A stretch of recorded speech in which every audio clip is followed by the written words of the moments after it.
Let me show you two different ways how to download and install apps on any of the newest Samsung Smart TVs.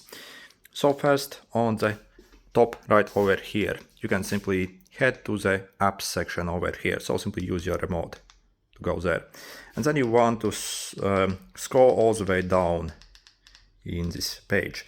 And you see you have different categories for the apps that you can choose from. For example, if you click here, I see you have a bunch of apps here. For example, you can click on the app that you want to download and simply click install. It will get downloaded and installed on your TV. I see also different categories for the apps. Also we have a bunch of games here that you can download easily. And then there is a second way.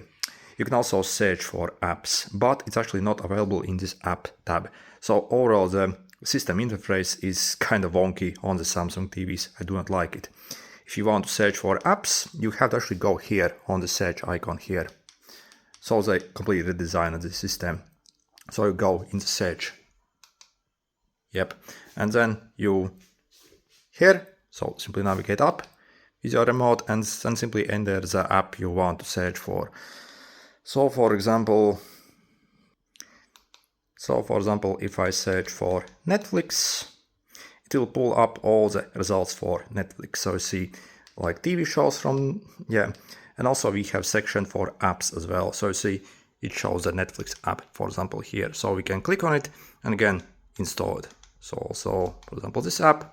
So simply click install, it will get downloaded and installed. And on the home page, after the app is installed, it should appear here. If it doesn't, you can also go all the way to the end, edit list, and you see you can also choose to add any additional apps so that you have installed over here. For example, let's select this one. So you see it got added there. Okay, done. So you see, for example, we have that app added there. Okay, like